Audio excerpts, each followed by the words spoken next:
Código Orgánico Integral Penal en el artículo 200.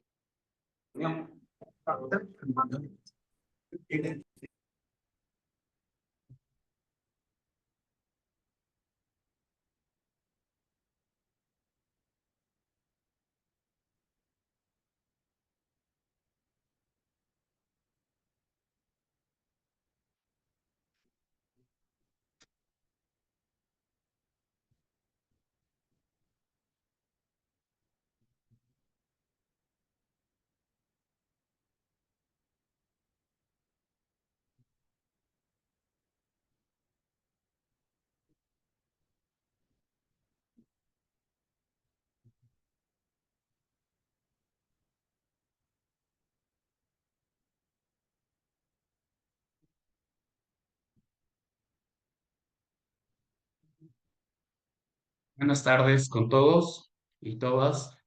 Buenas noches al profesor Íñigo Ortiz de Urbina, que se encuentra en España y con el cambio de horario nos ha prestado y nos ha dado la oportunidad de compartir con él en esta tarde ecuatoriana.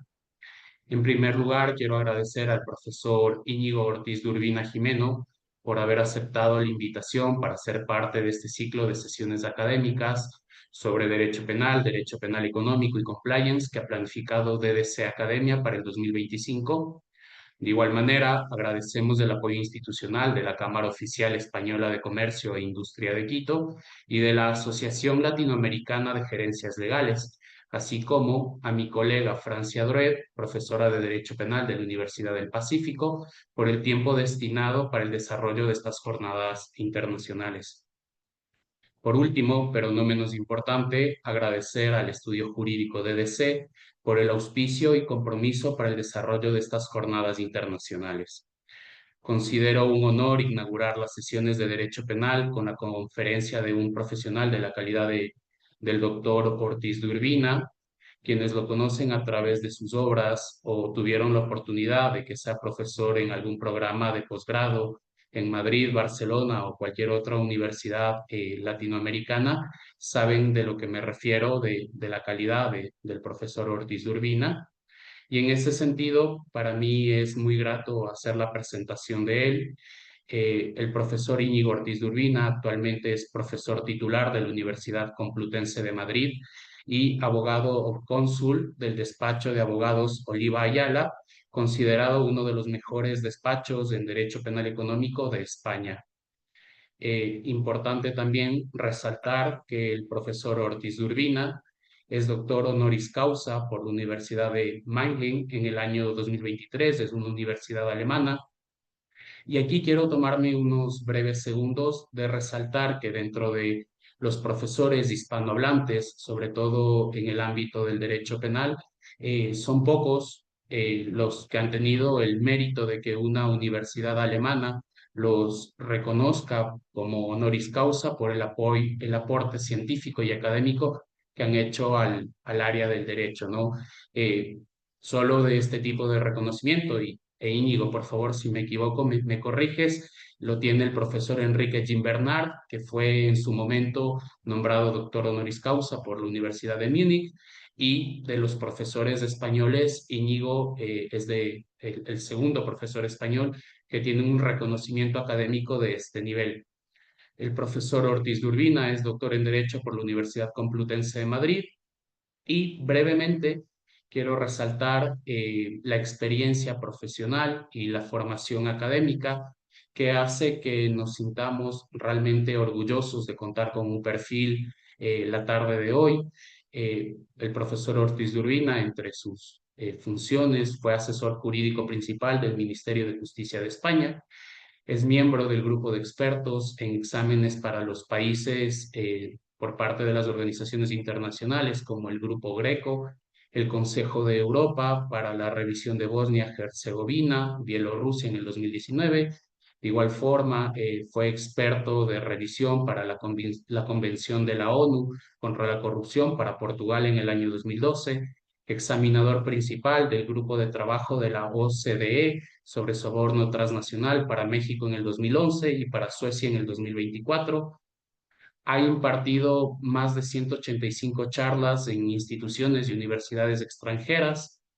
Más del 50% de estas charlas han sido en universidades de prestigio como Harvard, Pace University, Buffalo University en Estados Unidos, en Alemania para la Universidad de Berlín, la Universidad de Erlangen, Göttingen y Mannheim, y de igual forma en el Instituto Max Planck, y en Milán en la Universidad Sacro, Modena y Génova de Italia, entre otras casas de estudios a nivel de España y sin lugar a dudas a nivel de Latinoamérica, específicamente en Colombia, Argentina y Chile. Por último, es importante destacar que el profesor Ortiz Urbina ha escrito 4 libros y editado otros 12 libros. 2 de estos libros fueron editados en Alemania. Ha publicado un total de 83 artículos y capítulos de libros en Alemania, Italia, Estados Unidos, así como en España y varios países de Latinoamérica. Nuevamente, eh, profesor Ortiz de Urbina, un honor para nosotros contar con usted aquí. Le damos la bienvenida por parte de nuestra organización, de DDC Academia, y esperamos que esta conferencia sobre la prevención de la corrupción enfocada a la delincuencia de cuello blanco y la perspectiva de la elección racional sea un aporte para todas estas personas que han destinado su tiempo en escucharle, más de 50 personas conectadas en la sala de Zoom y alrededor de 150 en la transmisión en vivo a través de Facebook Live, que la página de nuestra organización está haciendo. Bienvenido y muchas gracias por su tiempo. Muchas gracias a ti, Sebastián, por esta tan cariñosa presentación. ¿Se me escucha? Sí, perfecto. Perfecto.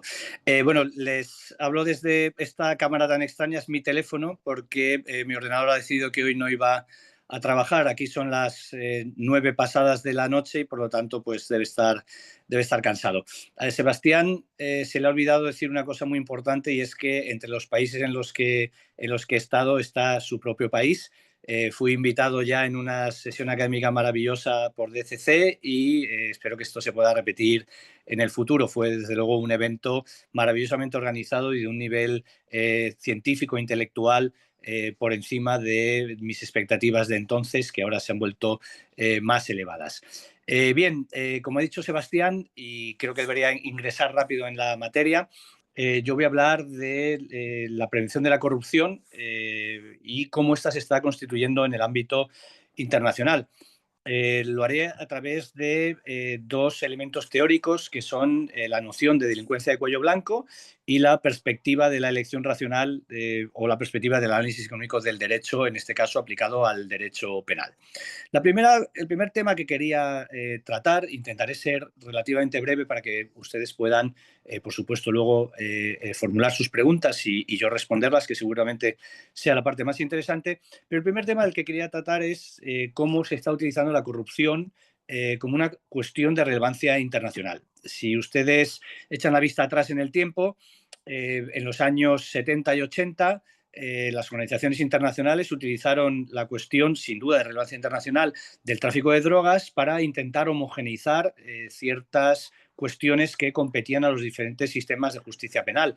Más allá de la tradicional división entre sistemas del common law, del derecho angloamericano, y sistemas del civil law o de tradición continental, pues intentaba que hubiera una serie de mínimos que permitieran la cooperación jurídica entre los países, y eso exigía una cierta uniformización de los ordenamientos jurídicos.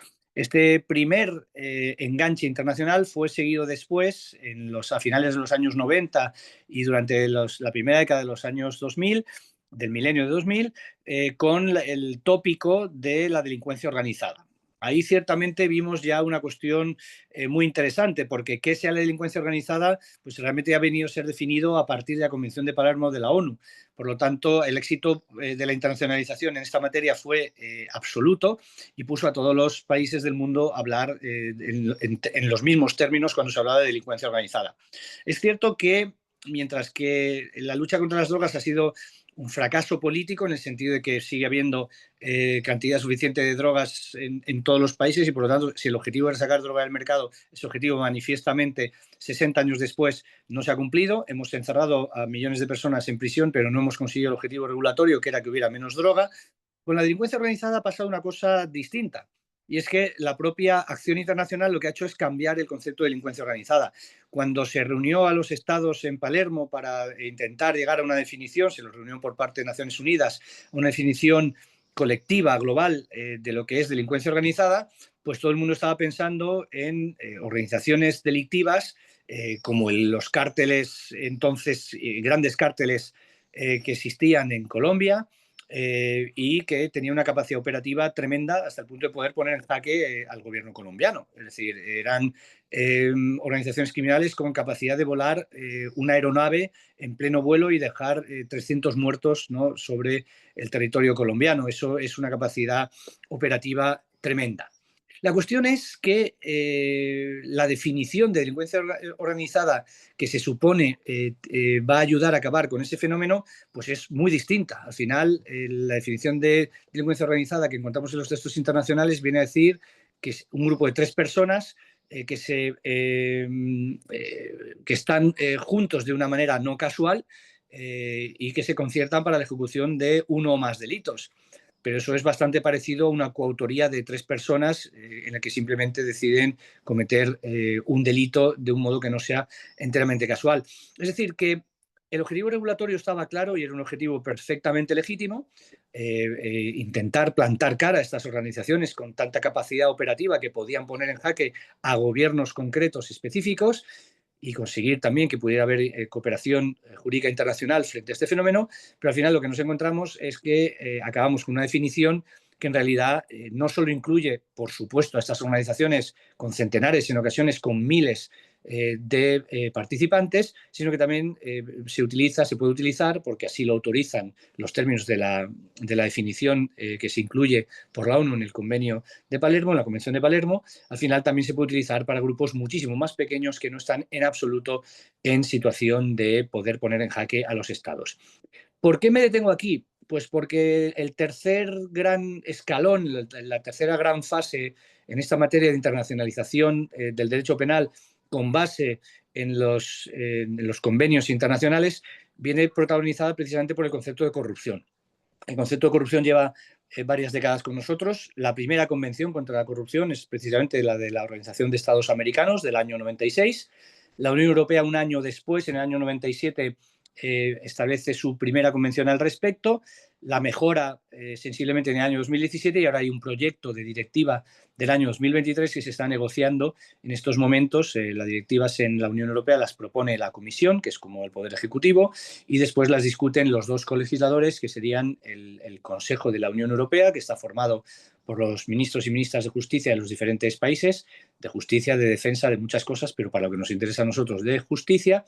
Y el otro colegislador es el Parlamento, por supuesto, el Parlamento Europeo. Esa directiva está en el momento en discusión, volveremos allá. El Consejo de Europa, de Europa también es una organización, como suben ustedes, distintas. He hablado del Consejo de la Unión Europea, tiene un nombre muy parecido, pero el Consejo de la Unión Europea pertenece a la Unión Europea, mientras que el Consejo de Europa es una organización distinta, territorialmente más amplia, que también en el año 99 aprobó 2 convenios, un convenio civil de lucha contra la corrupción y un convenio penal de lucha contra la corrupción. Yo creo que los convenios civiles de lucha contra la corrupción ya son casi impensables. Todo el mundo quiere que esta materia esté regulada por el derecho penal, pero fíjese que en el año 99 todavía era posible hacer una convención civil sobre esta materia.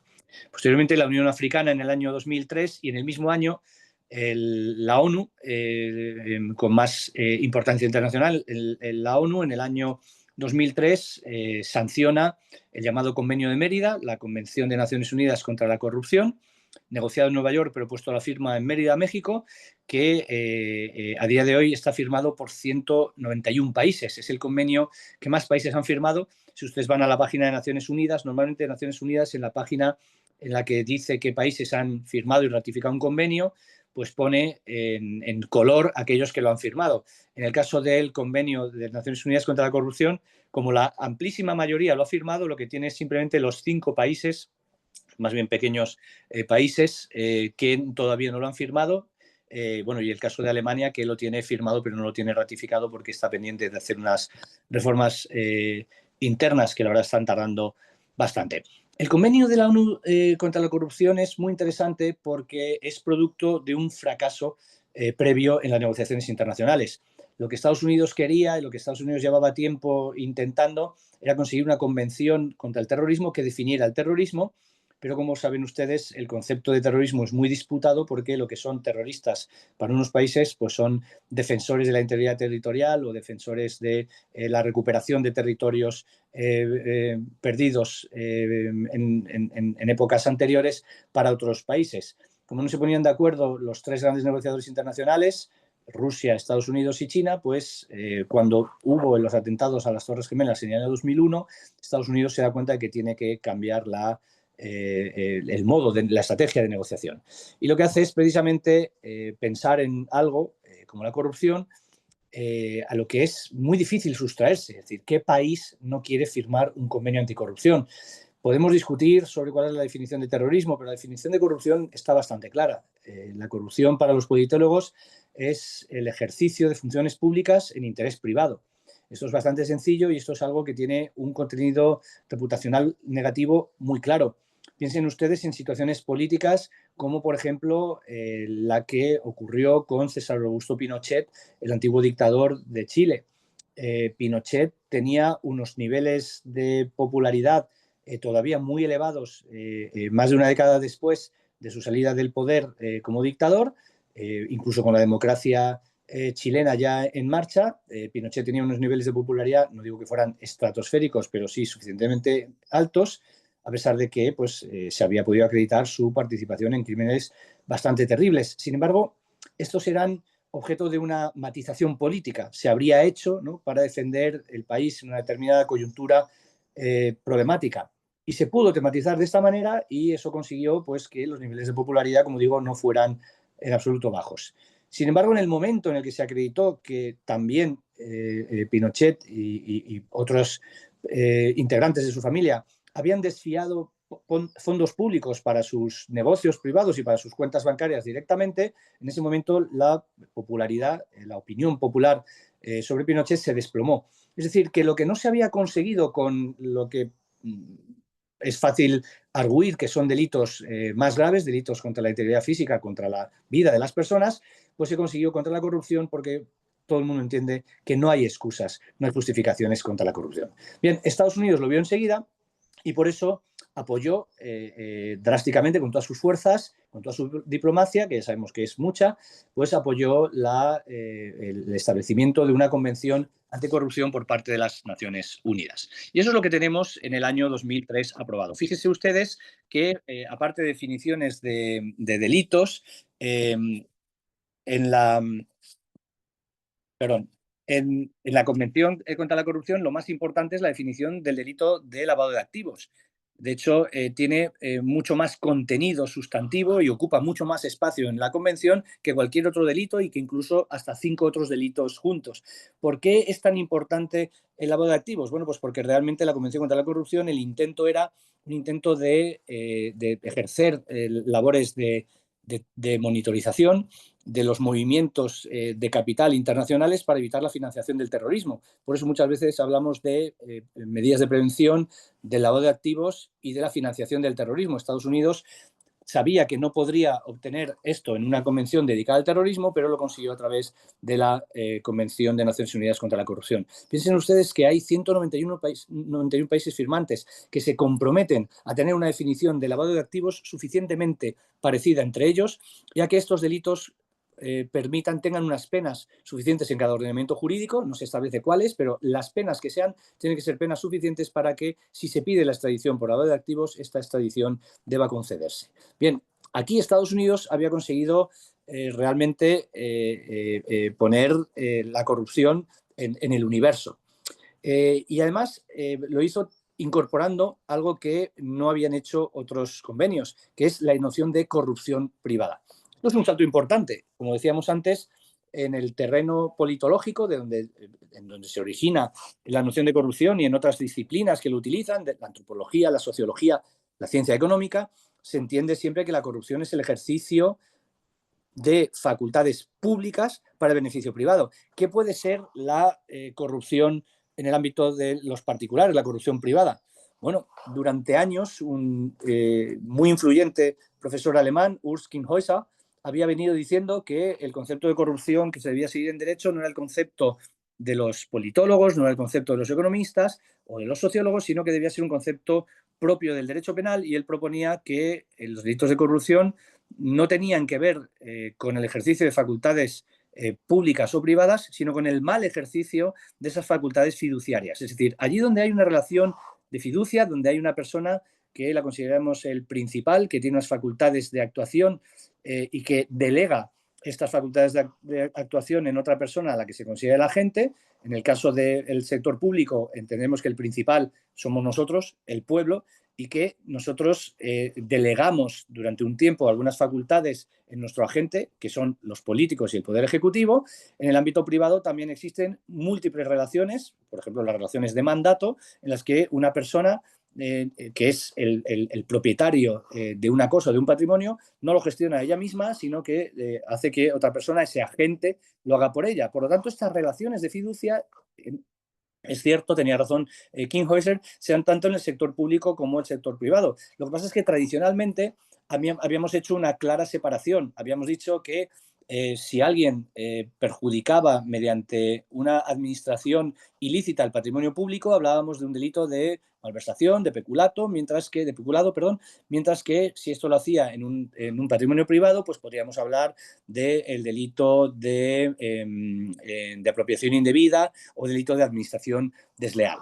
Bien, pues lo que inició la Convención contra la Corrupción de las Naciones Unidas está ahora absolutamente encajado en la propuesta directiva de la Unión Europea, que básicamente lo que hace es desdoblar todos los comportamientos. Es decir, todos los comportamientos que se establece que los Estados tendrán la obligación de legislar como actos de corrupción, admiten tanto la corrupción pública como la corrupción privada. Que yo sepa, es la primera vez en la historia, si esto se aprueba, que todavía está siendo objeto de negociación, en la que habrá prevaricación en el sector privado. Es decir, que la toma de malas decisiones consciente en el ámbito privado se deberá considerar delito conforme a esta convención. Parece, por lo tanto, que este profesor alemán tan influyente, el profesor Kinshäuser, pues va a haber hecho realidad su sueño. Yo creo que Kinshäuser, que no está muy interesado por la Unión Europea, pues no lo sabe todavía, pero lo cierto es que debería estar orgulloso porque sus ideas sobre la corrupción han sido, o por lo menos están intentando ser implantadas de manera obligatoria en todos los países.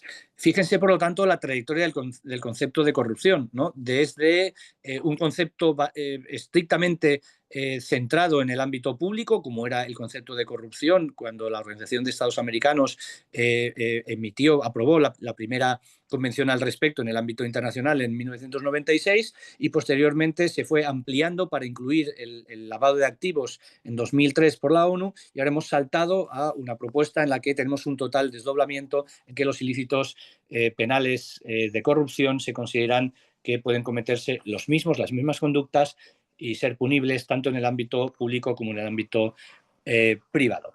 Bien, la corrupción, ¿desde qué enfoque se está produciendo, desde qué enfoque teórico podemos observar esta noción expandida, extendida de corrupción que estamos viendo en el ámbito internacional?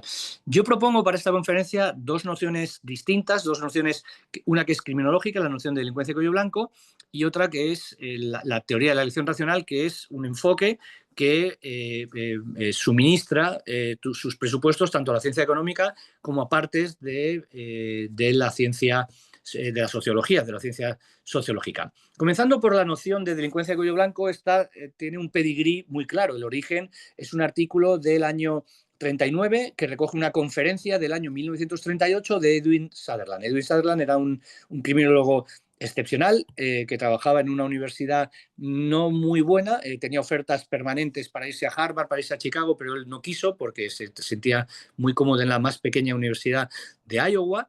Y en el año 38, y siendo presidente de la Sociedad Americana de Sociología, da la conferencia presidencial precisamente en diciembre y asombra a todo el mundo hablando de un concepto que todavía no había sido objeto de teorización, la idea de delincuencia de cuello blanco. Básicamente lo que Sutherland decía en la conferencia del 38, que se publicó en el 39 y que fue luego matizada en un artículo en el año 45 y todavía más ampliada y más profundizada en un libro del año 1949, Sutherland decía que definía la delincuencia de cuello blanco como un delito de una persona de elevado estatus, de buena reputación, en el curso de su empleo con ánimo de lucro. ¿De acuerdo? Lo que Sutherland consideraba interesante es pensar que la criminología tradicionalmente se había estado centrando en la delincuencia de los pobres, en la delincuencia de las personas con menos recursos de la sociedad, y él lo que decía es, esto tiene que acabar, la criminología tiene que prestar atención también a esta delincuencia de personas de buena reputación social, pero que utilizan las funciones de su cargo para enriquecerse de manera ilícita. Sutherland, en su artículo, decía que el único objetivo que tenía era un objetivo científico. Él quería presentar su teoría, una teoría que se intitula la teoría de la asociación diferencial, que tiene como principal premisa, es una teoría criminológica creada por él en los años 30, que dice que el delito es aprendido. El delito no es producto de la pobreza, no es producto de condiciones psicológicas individuales de las personas, no es producto de condicionamientos biológicos, como establecían otras teorías criminológicas, sino que es un comportamiento aprendido, y de la misma manera que se puede aprender a traficar drogas a pequeña escala en un barrio marginal, se aprende a evadir impuestos en las altas esferas económicas. Bien, Sutherland decía que su objetivo era exclusivamente teórico, acreditar que solo esta teoría podía dar cuenta de un fenómeno que se producía realmente, como era la delincuencia de estas personas con más poder y con mejor posicionamiento social. Pero, como decía uno de sus discípulos, Gilbert Guys, Sutherland no engañó a nadie. El objetivo teórico era efectivamente este, pero también tenía un objetivo práctico, un objetivo de denuncia. Mostrar cómo había muchos comportamientos que eran socialmente muy lesivos, pero que no se consideraban ni siquiera delictivos. Durante años la delincuencia de cuello blanco se consideró principalmente una cuestión administrativa o una cuestión civil, pero no una cuestión penal. El primer objetivo de Sutherland era decir cómo puede ser que conductas tan lesivas socialmente como el impago de impuestos no sean objeto de la atención del derecho penal. A partir de ahí es que se produce una discusión teórica en los Estados Unidos y se produce una polémica entre si tiene sentido colorear al delito o colorear al delincuente, es decir, ¿dónde ponemos el énfasis? Sutherland claramente colorea al delincuente, dice que tiene que ser una persona que a él lo que le interesa es indagar por qué personas de elevada reputación que no tendrían ningún incentivo para delinquir porque les va bien en la sociedad, a pesar de eso delinquen. Las otras teorías dicen que la delincuencia de cuello blanco es muy difícil de investigar. ¿Por qué? Pues porque muchas veces, si tenemos estadísticas, primero hay que tener estadísticas, pero incluso en los países en los que hay estadísticas sobre la delincuencia, muchas veces estas estadísticas recogen a lo mejor cuántas estafas ha habido, si ha habido 500 estafas o si ha habido 5.000 estafas, pero no recogen la condición socioeconómica del autor. No dicen si el autor era de un estrato social alto, medio o bajo. Entonces esto hace efectivamente difícil la investigación. Por eso hay gente que entiende la delincuencia de cuello blanco como una noción centrada, más centrada en lo jurídico, más centrada en el propio delito, y entiende que son delitos de cuello blanco aquellos delitos económicos que se producen sin violencia y sin intimidación. Es decir, incluiríamos el hurto, la estafa, la apropiación indebida, si se entiende como un delito económico, la malversación de caudales públicos, los delitos contra las haciendas públicas también. Bien, ¿quién tiene razón? Bueno, a ver, cada uno puede definir los términos como quiera. Yo no estoy diciendo que alguien tenga razón porque haya una especie de concepto natural de delincuencia de cuello blanco. Lo cierto es que yo voy a utilizar el concepto de Sutherland exclusivamente porque es el único que me sirve para hacernos la pregunta dura, que es la que se hacía Sutherland. ¿Por qué hay personas que teniendo ya muchas cosas en nuestra sociedad delinquen? Porque hay personas que, estando en buenos puestos políticos, proveniendo ya muchas veces antes de ingresar en esos puestos políticos, provienen ya de buenas familias, que están bien asentadas, porque estando en los mejores porcentajes más elevados de riqueza social, ¿por qué estas personas, a pesar de eso, delinquen? Bien, pues esa pregunta solo se puede responder a través del concepto de delincuencia de cuello blanco que era propuesto por Sutherland. Lo que pasa es que no le vamos a dar todo a Sutherland. Sutherland yo creo que es el criminólogo más interesante. Yo siempre digo, yo me he leído 2 veces el libro de Sutherland sobre delincuencia de cuello blanco. El libro es un libro del año 49 que se volvió a publicar en el año 83. En el año 83 se publicó con un subtítulo que decía la versión sin censurar. ¿Por qué se titulaba así?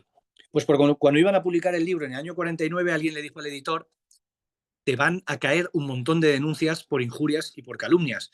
Y el editor preguntó ¿por qué? Dice, pues que Sutherland dice que son delincuentes de cuello blanco, pero en muchas ocasiones lo que cometen son ilícitos administrativos. Por lo tanto, al llamarles delincuentes, estás diciendo que han cometido un delito cuando la conducta no es delictiva, que es precisamente lo que Sutherland está denunciando. Entonces, para evitarse estos problemas, a pesar de las reticencias de Sutherland, lo que se hizo es cambiar todos los nombres. Es decir, si uno lee el libro publicado en el año 1949, todos los nombres de las empresas y las personas físicas que salen son falsos. Sin embargo, en el año 83, como ya había pasado el periodo de tiempo necesario, se publicó otra vez con los nombres de las compañías. Y es un ejercicio muy interesante leerse este libro hoy en día, porque los individuos obviamente no, ya están fallecidos, pero las compañías de las que se habla, muchas de las compañías de las que se habla como infractoras, como autoras de ilícitos administrativos o de ilícitos penales, todavía están con nosotros, forman parte de nuestro paisaje empresarial. Bien, como decía, a pesar de esta admiración que proceso por Sutherland, que me parece el mejor criminólogo que ha habido en la historia, Sutherland hay que criticarle una cosa. Él decía que su teoría era la única teoría, que la teoría de la asociación diferencial, esta teoría que sostiene principalmente que el delito es una conducta aprendida, decía que era la única teoría que podía explicar la delincuencia de cuello blanco. Bueno, en realidad esto no es así. En realidad hay más teorías que pueden explicar esto. En su momento, las teorías marxistas, que hoy en día están en absoluto de moda, por dejarlo ahí, alguien podría decir que prácticamente extinguidas, pero también tenían explicaciones que explicaban perfectamente la delincuencia de cuello blanco como parte de esa lucha, ¿no?, entre los diferentes estratos sociales. Otras teorías, como la teoría del control y la inversión en relaciones sociales legítimas, que dice que las personas, si se les deja, delinquen, y que lo que hay que hacer es controlarlas mediante estrategias que sean bien sociales, bien legales. Bien, la principal estrategia es la socialización, el tener apego a otras personas en la sociedad, que nos importe su opinión y que no queramos cometer delitos para no defraudar a esas personas y para que no nos tachen en adelante de delincuentes. Bueno, esta teoría también puede explicar la delincuencia de cuello blanco, en el sentido de que asume que cualquiera puede ser un delincuente de cuello blanco y que buena parte de las personas que están en posición de delinquir no lo hacen por motivos que tienen que ver con el apego al resto de la sociedad. Por lo tanto, es una hipótesis que también se puede explicar la delincuencia de cuello blanco desde esta teoría. También, finalmente, y por dejarlo en una lista corta, el enfoque de la elección racional. El enfoque de la elección racional es el enfoque que ya en el año 1764, estamos hablando de más de 2 siglos y medio, propuso Beccaria, ¿no? En el libro de los delitos y de las penas, parte de la consideración de los seres humanos como mínimamente racionales, como personas que pueden elegir entre diversos cursos de acción considerando sus costes y sus beneficios. Esta teoría, hoy ya más matematizada y hecha más sutil, más poderosa, con un mayor poder analítico, esta teoría es lo que hoy llamamos el enfoque de la elección racional, que insiste en que las personas delinquen por muy diversos motivos, pero que siempre hay un momento de decisión, siempre hay un momento de consideración, aunque sea una consideración no matematizada, por supuesto, ni siquiera formalizada, de los costes y los beneficios. Esta teoría lo único que nos dice es que muchas acciones de nuestra vida cotidiana, incluso la de cruzar un semáforo, una calle por un sitio en el que no hay un semáforo, pues nosotros hacemos cálculos, ¿no? Si nosotros nos asomamos para cruzar una calle y vemos que viene una furgoneta muy rápido, paramos, esperamos a que cruce y nos vamos. Bueno, pues hemos hecho cálculos matemáticos, hemos considerado cuál es el peso de la furgoneta y que la furgoneta, si nos atropella, nos mata. Hemos considerado la velocidad a la que viene. Eso también es un cálculo matemático. Lo único que no hemos hecho es ponerle unos números precisos ni sacar un papel y un lápiz para hacer las cuentas, pero en nuestra cabeza la hemos hecho. Ese es el nivel mínimo o básico de racionalidad limitada que tiene que presuponer una teoría de la elección racional. Bueno, pues esta teoría puede explicar perfectamente la delincuencia de cuello blanco por una sencilla razón. La delincuencia de cuello blanco es muy lucrativa y en muchos ordenamientos jurídicos la delincuencia de cuello blanco tiene una probabilidad de detección que es muy baja.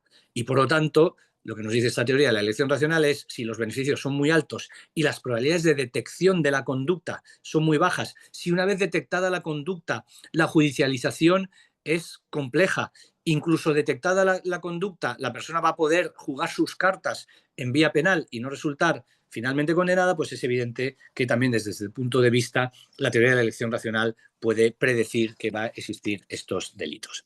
Lo que ocurre es que, bueno, pensaríamos, y entonces este movimiento internacional de ampliación del concepto de corrupción, ¿a qué obedece?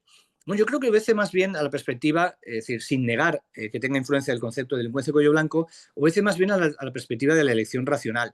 Porque la perspectiva de la elección racional es la perspectiva que los legisladores que no saben criminología siempre adoptan. Lo que pasa es que la adoptan mal.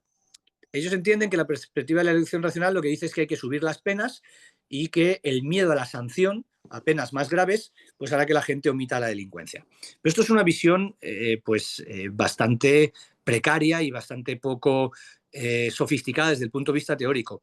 Porque lo que dice la teoría de la elección racional es que hay que comparar los costes y los beneficios. Si los beneficios son muy elevados, entonces no vale con simplemente incrementar las penas. ¿Por qué? Porque una pena, por muy elevada que sea, si tiene una probabilidad de imposición muy baja, es una pena que no puede disuadir. Es decir, hay países donde hay delitos que están en los códigos penales pero que no se aplican. Eso significa que da igual lo que diga el Código Penal, 5, 10, 15 años de prisión, como la probabilidad de imposición es cero, el delincuente racional, desde el enfoque de la elección racional, el delincuente no omitirá el delito, sino que lo cometerá porque no tendrá suficientes motivos, porque no se verá disuadido. Cuando hablo de disuasión me refiero a lo que los penalistas, disuasión es el concepto que utilizan los criminólogos para referirse a lo que los penalistas llamamos prevención general negativa. Ese mensaje puesto por el legislador en el Código Penal para avisar a los ciudadanos y ciudadanas de cuáles son las consecuencias de sus conductas si se deciden por la comisión de un delito.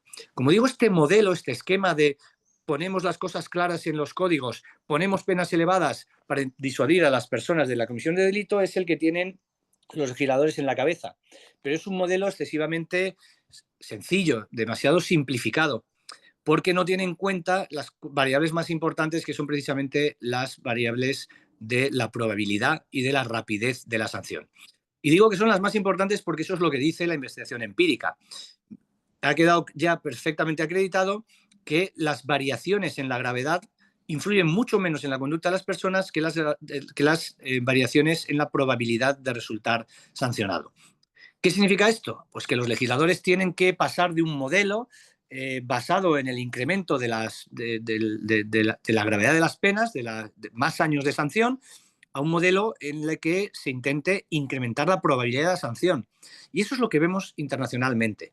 Cada vez más textos, desde la Convención de la Organización para la Cooperación y el Desarrollo Económico, desde la Convención del año 1997 de la OCDE, para la prevención de la corrupción en las transacciones económicas internacionales, los textos internacionales cada vez prestan más atención a medidas que hacen que se incremente la probabilidad de resultar sancionado.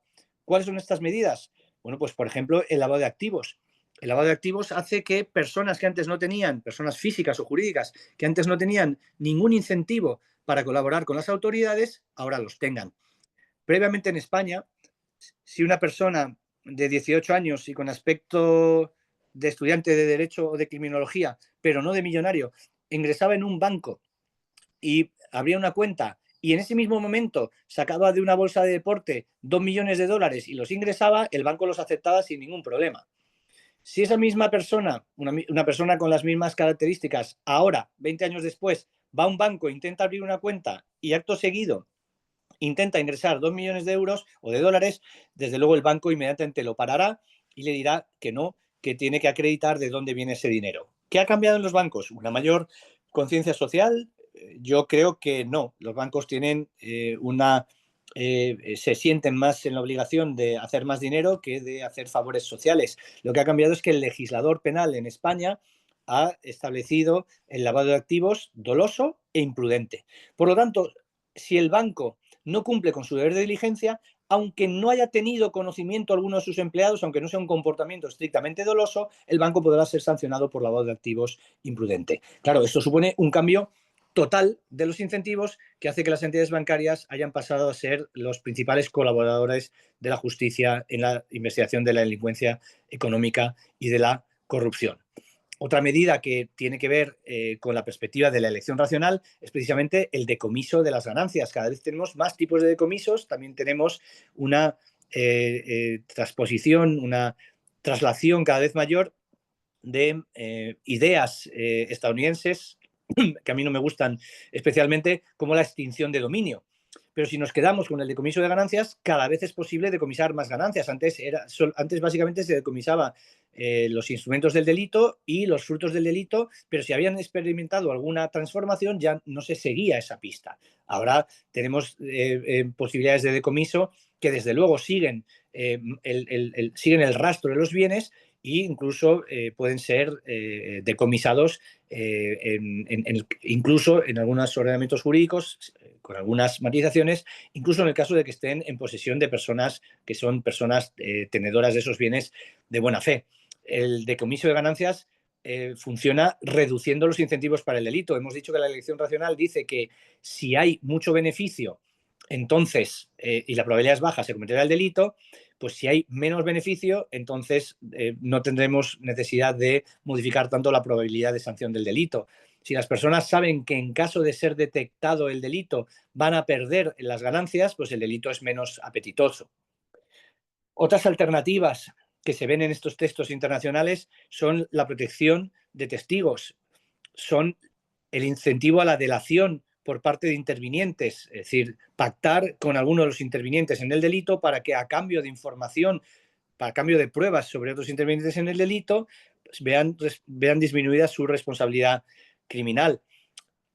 También las denuncias externas, ¿no? Por parte, pues, por ejemplo, de un cliente de una empresa que denuncia a esa empresa, o denuncias internas, el llamado whistleblowing, empleadas o empleados de estas empresas que denuncian a su propia empresa. Todos estos esquemas de los que acabo de hablar, la protección de testigos, la delación por intervinientes, las denuncias externas e internas, obedecen exactamente al mismo criterio desde el punto de vista de la elección racional, que es la reducción de la ganancia, que es el incremento de la probabilidad mediante el fomento de la colaboración. Es decir, lo que hacemos es fomentar que personas que tienen información sobre estos hechos la comparta con el Estado. ¿Para qué? Para que el Estado pueda perseguir más eficazmente estos delitos y, por lo tanto, la probabilidad de resultar sancionado sea mayor. Eso es lo que hace, por supuesto, la protección de testigos. Queremos garantizar que esa información que tienen personas que puedan tener miedo a las consecuencias de compartir esa información sea, sin embargo, compartida, y por eso les ofrecemos esquemas de protección, y en algunos casos no solo esquemas de protección, sino que incentivamos esa colaboración con la justicia mediante la entrega de recompensas que pueden estar, por ejemplo, en Estados Unidos hay esquemas de recompensas a los denunciantes que les dan el 30% de lo que recupere el Estado. En casos importantes, por ejemplo, de fraude fiscal, en que una empresa En el técnico dice. Sí, perdón.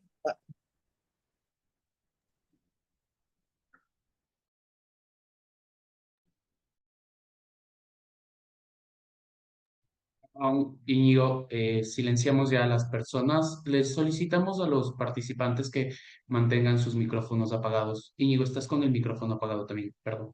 Ya no, gracias. Muchas gracias, Sebastián. Bien, como decía, estas medidas son todas, fomentan la probabilidad, el incremento de la probabilidad mediante una mayor colaboración, recompensas, protección física o laboral, el whistleblower, canales de denuncias en los que se acepta incluso las denuncias que no son no solo las confidenciales, sino las anónimas. Todo esto, como digo, tiene su base en la teoría de la elección racional. El lavado de activos del que he hablado antes y, finalmente, la responsabilidad penal o administrativa de las personas jurídicas. Desde el punto de vista de la teoría de la elección racional, no hay ninguna preferencia por la responsabilidad penal de las personas jurídicas frente a la responsabilidad administrativa de las personas jurídicas. No lo hay porque, desde el punto de vista de la teoría de elección racional, lo único que cuentan son los incentivos. ¿Y qué puede hacer el derecho penal a las personas jurídicas? Pues exactamente lo mismo que el derecho administrativo. Les puede imponer interdicciones, sanciones de actividad, les puede prohibir totalmente la actividad o incluso disolverlas, o les puede prohibir la actividad en algunos sectores específicos, les puede poner también multas. Lo que no puede hacer es la tercera gran cosa que hace el derecho penal contemporáneo para las personas físicas, que es meterlas en prisión. Y no puede meterlas en prisión porque obviamente las personas jurídicas carecen de un cuerpo que pueda ser alojado en un establecimiento penitenciario. Bueno, pues desde el punto de vista de la teoría de la elección racional, como las sanciones imponibles a las personas jurídicas son las mismas en vía administrativa y en vía penal, entonces no hay diferencia en los incentivos y nos da igual tener derecho administrativo y derecho penal. Si alguno está pensando, ¿y el efecto de reputación? Lo que le dirá la teoría de la elección racional es, lo hemos medido y el efecto de reputación no tiene que ver con que la conducta sea penal o administrativa, no para las personas jurídicas. Para las personas físicas puede que sí, ¿por qué? Porque el derecho penal es coextensivo con la moral. Buena parte de los comportamientos que son considerados delitos son también considerados ilícitos morales por la moral y por la propia sociedad. Pero eso, en el caso de las personas jurídicas, se diluye. Todo el mundo entiende que una persona jurídica hace lo que le dicen sus dirigentes, no tiene voluntad propia. Piensen ustedes, por ejemplo, en los sobornos de Siemens en 40 países del mundo, bueno, 40 países que supiéramos a finales de la primera década del nuevo milenio, de nuestro actual milenio. Siemens corrompió un montón de personas en un montón de países y luego tuvo un proceso de limpieza muy rápido entre los años 2008 y 2009 y pasó a ser una de las empresas líderes en la ética empresarial en su sector. ¿Por qué pudo hacer eso? Pues porque básicamente sacaron a todo el directorio, a todo el consejo de administración, los cesaron y pusieron nuevas personas. Y todo el mundo entendió que lo que había hecho Siemens antes era una cuestión de su antiguo directorio y que el nuevo directorio no tenía por qué resultar sancionado en términos reputacionales por cosas que no habían hecho ellos, sino que habían hecho otras personas. Hay muchos más estudios. Hay un estudio de un criminólogo empírico que se llama Markov, maravilloso, en el que Markov sigue a 54 personas jurídicas condenadas en Estados Unidos y mira a ver cuáles han sido los efectos sobre estas personas jurídicas. Bueno, pues solo 7 de estas 54 personas jurídicas habían desaparecido después de haber resultado condenadas, y lo que hace Markov es que sobre estas 7 hace un estudio ya no cuantitativo sino cualitativo y mira las razones por las que desaparecen, y a él le parece, y yo estoy de acuerdo con su análisis, que ninguna de las 7 personas jurídicas que desapareció después de resultar condenadas, no solo imputadas, no solo investigadas, sino condenadas finalmente, ninguna de estas personas jurídicas desapareció por la comisión del delito, sino que algunas de ellas ya estaban concursadas, estaban en quiebra, otras tenían problemas previos y otras simplemente se modificó el negocio en el que participaban, el modelo de negocio, y dejaron de ser rentables. Bien, si esto es así, por lo tanto, si no tenemos posibilidad de imponer sanciones más graves por vía administrativa que por vía penal que por vía administrativa, porque la sanción distintiva del derecho penal para las personas físicas, que es la prisión, no se puede imponer a las personas jurídicas, y si tampoco los efectos de reputación dependen de la consideración del hecho como ilícito administrativo o ilícito penal cuando se trata de personas jurídicas, entonces la teoría de la elección racional nos dice que no hay ningún motivo para que tengamos que poner penas en vez de sanciones administrativas a las personas jurídicas. Pero lo que también nos dice es que sí hay que imponer sanciones. Es decir, una cosa es que las sanciones puedan ser administrativas y otra cosa es que sí se tiene que imponer sanciones. Porque si no, las personas jurídicas tienen incentivos para tapar lo que hacen las personas físicas. Si el problema de la responsabilidad penal de las personas jurídicas no es un problema de la imputación a las personas físicas, es que no sabemos quién ha hecho qué dentro de la persona jurídica. Si las personas jurídicas fueran translúcidas, no necesitaríamos responsabilidad penal de las personas jurídicas, aplicaríamos el derecho penal de las personas físicas a las personas físicas responsables. Lo que ocurre es que las personas físicas responsables de los ilícitos que se cometen dentro de corporaciones se parapetan, se protegen, se esconden detrás de estas corporaciones. Por eso necesitamos un sistema de responsabilidad que le diga al colectivo, a la corporación, si no me puedes decir qué persona física tomó estas decisiones, qué persona física es la que debemos responsabilizar por el delito, entonces te responsabilizaremos a ti. Eso genera los incentivos adecuados, porque la persona jurídica sabe que si no investiga, si no hay trazabilidad de sus procedimientos, si no colabora con las autoridades públicas, entonces va a ser objeto de sanción ella y no la propia persona física. Por lo tanto, tenemos que buena parte de aquello en lo que consiste el derecho penal contemporáneo en materia de corrupción y en otras materias, pero muy señaladamente en el ámbito de la prevención de la corrupción y de la delincuencia económica, son medidas que encajan perfectamente en el concepto y en el enfoque de la teoría de la elección racional. Son medidas dirigidas a delincuentes con una elevada capacidad de raciocinio, a delitos en los cuales la racionalidad es muy importante, es decir, una persona que va a lavar activos no es una cuestión que se haga de un día para otro, es una cuestión que hay que pensar y por lo tanto hay tiempo para que esa toma de decisiones pueda ser influida por el derecho. Por lo tanto, en mi propuesta, sin en absoluto quitar importancia al concepto de delincuencia de cuello blanco de Sutherland, que nos permite hacernos todavía la pregunta de por qué estas personas que tienen tanto en términos sociales cometen delitos, en cuanto a la pregunta, este sería el enfoque adecuado, pero en cuanto a la respuesta preventiva, las medidas deben basarse en la teoría de la elección racional y esto es lo que estamos viendo en nuestros ordenamientos jurídicos actuales. Estoy convencido de que en próximas conferencias en este mismo ciclo pasarán algunos de los mayores expertos en derecho penal económico que tenemos en lengua española de diversos países y todos les van a hablar de cuestiones como aquellas de las que he venido hablando yo, cuestiones como la protección de testigos, los incentivos a la delación, los incentivos a la cooperación, la responsabilidad penal de las personas jurídicas, el lavado de activos, que como digo tienen su mejor explicación en la teoría de la elección racional. Y con esto acabo yo ahora mi explicación para escuchar sus preguntas. Muchas gracias.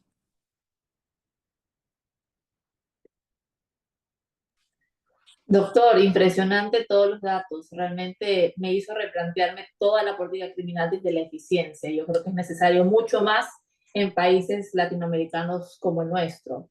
Y en ese orden de ideas, y también aprovechándome de mi estatus de moderadora, yo sí quisiera hacer una pregunta. Doctor, ya parezco delincuente de cuello blanco también. Pero he escuchado con atención toda su investigación y lo que me queda de conclusión es que finalmente los delincuentes de cuello blanco no tienen en sí un efecto disuasivo y por eso es que siguen cometiendo y cada vez se vuelven más sofisticados para cometer ese tipo de delitos, ¿no? ¿Cuál sí sería un efecto disuasivo? Hemos visto que la reputación, no del todo, por lo menos no en personas jurídicas, pero desde su estudio, ¿cuál sí sería un efecto disuasivo para que de alguna manera se detengan en ese mismo tipo de actividades? Solo la cárcel. Bueno, supongo que la pena de muerte también, pero ninguno de nuestros países tiene la pena de muerte y nadie quiere que vuelva. Por lo tanto, eso no lo quitamos. Pero tiene que ser una sanción que no sea trasladable. Esto es fundamental. ¿Por qué? Porque si a mí me imponen una multa, esa multa puede ser simplemente un coste de producción para mi empresa. Por ejemplo, en España los ilícitos contra la competencia se pueden perseguir por vía penal o por vía administrativa. Al final siempre se persiguen, salvo un par de casos últimamente, se persiguen siempre por vía administrativa. ¿Por qué eso es un error?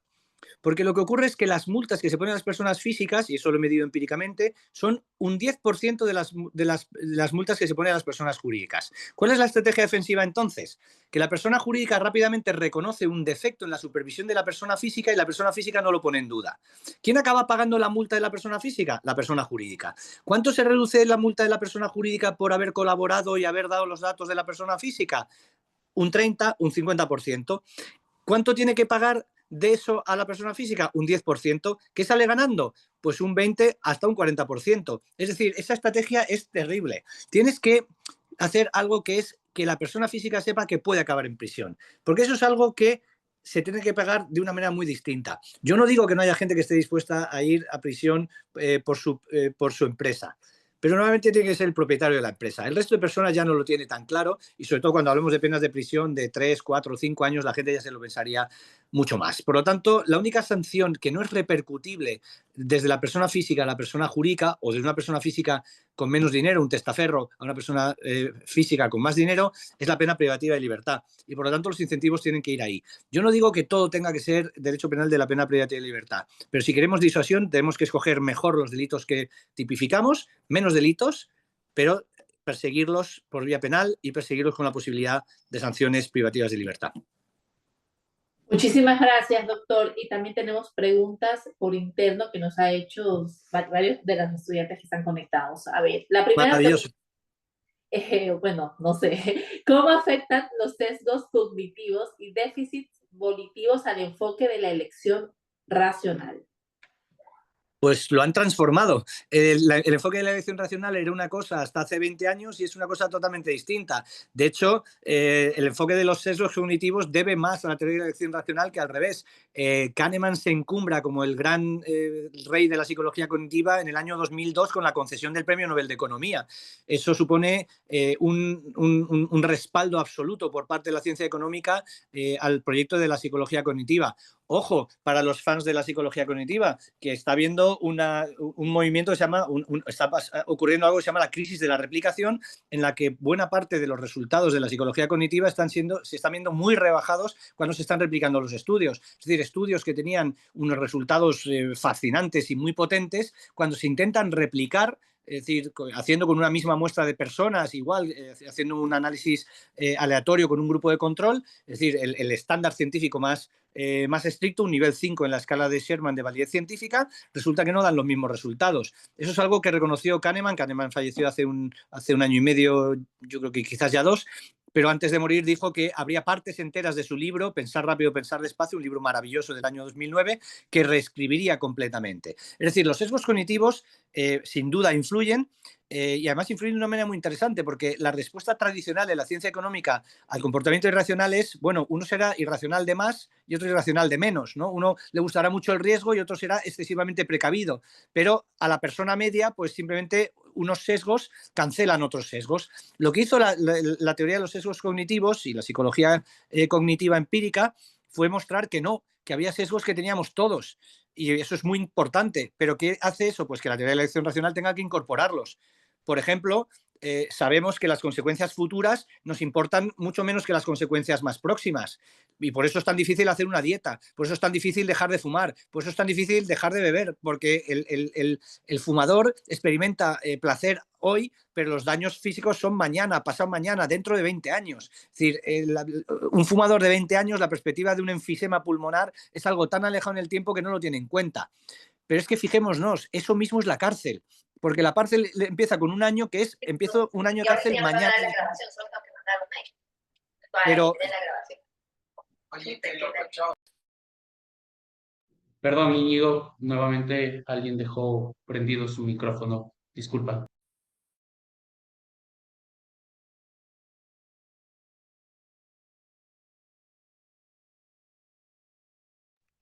Vale, me habéis silenciado también a mí.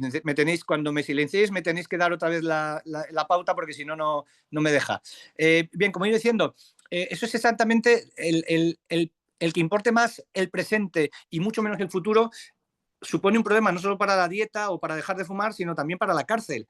Porque la cárcel, un periodo de tiempo de 10 años en prisión, uno no llega al año 10º el primer año, uno llega al año 10º el año 10º y al año 9º el año 9º. Por lo tanto, el año 10º está muy lejos. Cuando a una persona le amenazamos hoy con 10 años de cárcel, estamos amenazando con algo que termina dentro de 10 años y por lo tanto está muy alejado. Es decir, que también estos sesgos cognitivos se pueden incorporar y se han incorporado al enfoque de la elección racional. Interesantísima la respuesta, porque de hecho Keynes, creo que el eslogan que lo ha catapultado es: a largo plazo todos estaremos muertos, ¿no? Y por eso el endeudamiento... In the long run, we're all dead. Sí. Yes. Por eso es que todo el mundo se endeuda demasiado. Tengo otra pregunta, y es, respecto a esto, solo para completar, en todo caso, sería una propuesta positiva acortar los procesos penales en ese tipo de delitos, por ejemplo. Absolutamente. Ahí hay hay intereses que van en sentido contrario.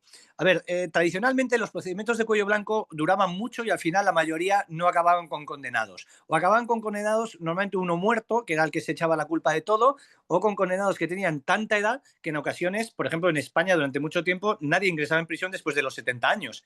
Si había alguien en el Consejo de Administración que tenía 75 años en el momento de los hechos y se podía alargar la cosa 10 años más, 85, seguramente hubiera muerto, la esperanza de vida para los varones era 75 entonces, o no ingresaría en prisión en aplicación de esta norma. Bien, eso se ha acabado. Pero es que además esperar juicio era muy sencillo, porque no tenía consecuencias. ¿Qué ha cambiado?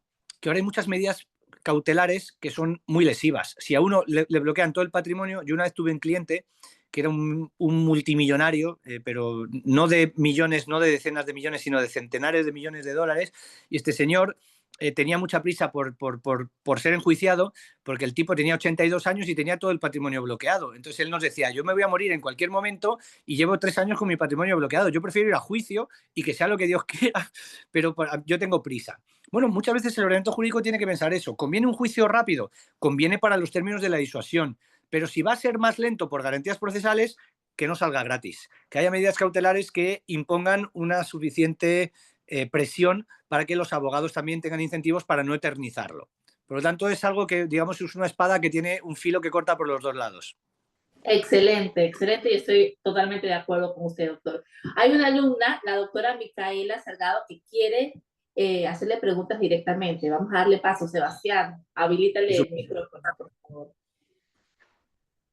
Ya me lo habilité sola, gracias. Buenas tardes, doctor. Solo una pregunta yendo un poco hacia la cooperación internacional sobre el intercambio de información para casos de corrupción, un poco en la práctica con su experiencia. ¿Qué medidas se podrían implementar para que el intercambio sea más rápido y más efectivo? Porque creo que es como de los obstáculos más evidentes en la sanción de los delitos de la corrupción. Buenísima pregunta, doctora Salgado. A ver, la respuesta es muy complicada porque todo lo que se puede hacer técnicamente está hecho.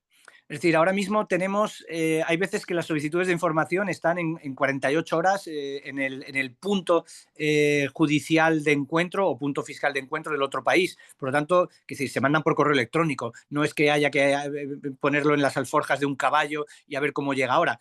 Lo que pasa es que hay países que simplemente no colaboran. Entonces, se ha dicho antes, yo evalué el desempeño de Suecia como país, del Reino de Suecia, en materia de anticorrupción.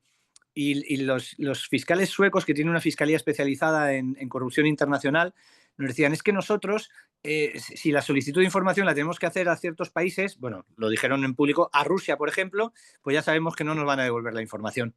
Entonces dicen, entonces ya no hacemos ni siquiera la solicitud. Y decíamos, hombre, por lo menos que quede acreditado que Rusia no colabora, ¿no? Por lo menos que haya una cierta presión. Entonces, la cuestión ya no es una cuestión técnica, es decir, si tienes definiciones similares del delito y si no las tienes, siempre tienes el blanqueo de capitales. Por ejemplo, Suiza no tiene, en Suiza no existe el delito de fraude fiscal, es solo es ilícito administrativo siempre, da igual la cuantía, da igual todo. Entonces, si tú pides información a Suiza para investigar un delito fiscal, te va a decir que no te la da. Entonces lo que tienes que decir es, pero luego con los bienes se hicieron cosas y por lo tanto también hay lavado de activos. Y entonces ya Suiza te da la información y te la da rápido. Entonces el problema técnico jurídico ya está resuelto. Ahora tenemos un problema político.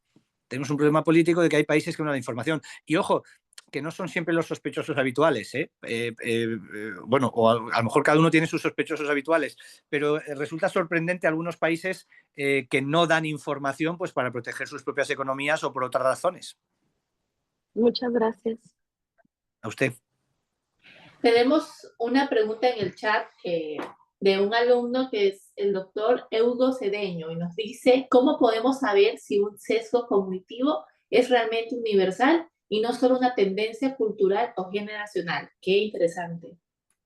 Interesantísimo, interesantísimo. Y de hecho hay un libro de un antropólogo, ahora ha sido traducido al castellano, yo me lo leí en inglés hace tiempo, que se llama, el libro se llama Weird, como la palabra raro en inglés, pero es White European, no sé qué, bueno, es un acrónimo, y él parte de la idea de que buena parte de los estudios de sesgos cognitivos se hacen, él creo que dice un 90% se han hecho con estudiantes de Derecho de primero o segundo año de las mejores universidades estadounidenses. ¡Wow! Si eso es así, está claro que no solo hay sesgos cognitivos, sino que hay sesgos, ¿no?, en las personas que están en estos estudios. Hay una rama algo emparentada que se llama la filosofía experimental. Y yo recomendaría a las personas con interés en la materia que no lean solo la literatura de sesgos cognitivos que viene de la psicología cognitiva, sino que lean también estos autores, como digo, se llaman filósofos experimentales, porque ellos sí que han hecho mucha más investigación intercultural. Y ha habido cosas muy interesantes. Por ejemplo, el dilema del trolley, ¿no? Esa idea de si mueves hay un trolley que va a matar a 5 personas, si mueves una palanca se desvía, pero mata a una, ¿no? Entonces, si tú no haces nada, mueren 5. Si tú mueves una palanca, muere solo 1. Es incorrecto. Puedes hacer la pregunta de dos maneras. ¿Es correcto hacer la palanca? Si le dices a la gente, tú lo harías, le estás preguntando una cosa que no tiene que ver con la moral, sino con si ellos se sentirían bien, mal o cómo moverían. Yo, por supuesto, yo movería la palanca porque soy consecuencialista y yo creo que está muy bien salvar 4 vidas, ¿no? Que muera 1 en vez de 5. Pero la cuestión no es si yo lo haría o no, es si la gente entiende que eso es incorrecto o no. Bueno, pues la gente dice mayoritariamente eso no es incorrecto. Es decir, el mover esa palanca no es incorrecto. Si se complica la cosa y se dice, en vez de mover la palanca, lo que tienes que hacer es empujar a una persona a las vías para que sea atropellada, entonces, curiosamente, mucha gente dice, no, eso sí es incorrecto. Dices, a ver, ¿cuál es el problema? La diferencia es solo mover una palanca o mover el brazo para empujar a una persona. Ya, pero es que tocas a la persona. Bueno, sí, pero estás salvando 4 vidas igual. Por lo tanto, no parece que que esa propiedad ética sea tan relevante como para cambiar. Bueno, pues lo que ven como digo, los filósofos que se autodenominan filósofos experimentales, hay muchas webs de filosofía experimental que son interesantes. Por ejemplo, Joshua Knobe, con K-N-O-B como Barcelona, Knobe, tiene un blog maravilloso en el que pone muchos experimentos y esto se ha visto que esto sí que se sostiene en diferentes culturas. Es decir, la gente parte de unos niveles de aprobación al caso de la palanca y luego cambia radicalmente cuando les varías el caso diciendo que en vez de una palanca hay que empujar a la persona a una vía. Y este cambio se da en diferentes culturas. Entonces, ¿cómo podemos saberlo? Pues hay que acudir a la investigación empírica. Mi único punto es, cada vez hay más incentivos, son más fiables los estudios de psicología experimental, eran más rústicos, eran menos sofisticados, pero son más fiables los que se hacían en los 60 y 70 que los que se hacen ahora. ¿Por qué? Porque hay muchos incentivos para mentir entre los académicos, porque hay mucha competencia, porque hay mucho sesgo en la publicación de resultados positivos. Si tú haces un experimento y te sale que la gente le da igual algo, eso no te lo publica casi nadie. Mientras que si dices que a la gente le vuelve loca algo, entonces te lo publican enseguida. Entonces, ¿qué tenemos ahí? Pues que hay mucha investigación que existe, que está bien hecha, pero que no se publica. ¿Qué hace la gente? Pues buscarse cosas espectaculares, aunque no tengan ninguna relevancia finalmente social. Entonces, en este panorama hay que tener mucho cuidado, no hay que creerse todo. Y por eso tenemos la crisis de la replicación, porque la gente no hace su trabajo de una manera tan artesanal y tan, bueno, pues queriendo tanto aquello que hacen como lo que hacían las personas en los años 50 y 60. Hay un artículo del profesor Lothar Kuhlen, que es un muy buen amigo mío y un increíble penalista, y es un artículo que está excelentemente traducido porque lo traduje yo, es broma, pero está traducido, es lo importante, está traducido del alemán al español en un libro de artículos que publicó la editorial Marcial Pons del profesor Kuhlen. Bien, y Kuhlen es un artículo del año 91 y recoge todo lo que hoy llamaríamos literatura sobre sesgos que existía en la época. Y es impresionante porque la psicología social de la época ya tenía muchísimas de las cosas que luego se han popularizado a través de la psicología cognitiva. Pero entonces no se consideraba psicología cognitiva, simplemente se llamaba teoría de la atribución y se consideraba parte de la psicología social. Les insto a verlo porque es impresionante cómo se hacían ya entonces las cosas, ¿no? Pues, por ejemplo, decían, un experimento. Le preguntaban a la gente, imagínese, hay una persona que deja una furgoneta y la deja con el freno de mano, pero la deja en una pendiente muy pronunciada. Entonces, hay un riesgo de que el freno de mano no sea suficiente y la furgoneta caiga. Y entonces a un grupo de personas les decías, con esta información solo, ¿cuál es la probabilidad de que la furgoneta caiga? A la siguiente, y te van una probabilidad, a un 5%. A los siguientes les decías, y la furgoneta cae. Es decir, ¿qué ha cambiado? Que sabes que la furgoneta cambió. Pero le dices, olvídate de que la furgoneta cayó. ¿Qué probabilidad le darías tú ex ante facto? Sin saber que cayó, olvídate de que te lo he dicho, y entonces la gente ya no decía 5%, sino decía 30%. Eso que lo hemos visto también en los sesgos, ¿no? El hindsight bias, el sesgo retrospectivo, cuando ya sabes que algo pasó, le asignas una probabilidad más elevada, eso ya estaba estudiado. Pero es que los experimentos eran muy interesantes porque luego le decían a otro grupo de personas, la furgoneta cae y se choca contra un vehículo en el que no había nadie, pero destroza el vehículo. Bueno, pues si el daño al vehículo se había producido, daban todavía una probabilidad más alta. Y si decías que en el vehículo había una persona durmiendo la siesta y que la furgoneta lo lesionaba gravemente, entonces ya las personas estaban cerca del 100% de probabilidad. Cuando otro grupo de personas, sin darle esa información, había dicho otra cosa. Es decir, que buena parte de esa literatura es todavía válida hoy en día y corrobora algunos de los sesgos, algunas de las investigaciones que hay. Lo más interesante cuando uno se mete a investigar algo así, pero es también lo que requiere más tiempo, es buscar diferentes tradiciones de investigación y ver, bueno, qué han dicho los economistas sobre esto, qué han dicho los psicólogos cognitivos, qué han dicho los psicólogos sociales, qué han dicho los sociólogos empíricos sobre la materia. Y si puedes triangular datos y ves que en esas disciplinas hay una misma dirección de sentido, es decir, que algún sesgo se da por acreditado en diferentes disciplinas, entonces yo creo que estás en una base muy potente para poder incorporar ese sesgo en tus modelos. Muchas gracias, doctor. Y tenemos una última intervención del doctor Omar Tapia, quien quiere hacer una pregunta directamente. Omar, te escuchamos. Muy buenas tardes, estimado doctor Ortiz. Un placer saludarlo y permítame expresarle mi felicitación. Eh, Realmente muy brillante. Ha roto todos los esquemas que tenía yo bajo este criterio. Con todo el respeto y el comedimiento del caso, si me permite hacerle la siguiente pregunta. ¿Qué criterio le merece o qué medidas cree que serían más efectivas para prevenir y combatir los delitos de cuello blanco en la práctica, considerando la complejidad y sofisticación de estos delitos en el mundo actual? Muchísimas gracias. Muchísimas gracias a usted, don Omar. Me ha hecho la pregunta del millón. Podría hacer ahora otra conferencia después de esto, pero miro de reojo y veo que son las 10:15 y mi estómago dice que es hora de cenar. O sea, que daré una respuesta algo más corta, pero procuraré que no sea tan leve como para que quede usted decepcionado. Muchas gracias por su comentario positivo. Mire, yo creo que lo primero, como es muy complejo, lo primero que hay que hacer es tener fiscalías que sean especializadas. Si no hay una fiscalía especializada, es imposible combatir este tipo de delincuencia. Y como son muy complejos también de averiguar, esta fiscalía especializada tiene que tener no solo un buen entrenamiento jurídico, sino que tiene que tener también buena información. Y para eso es necesario captar la cooperación del sector privado.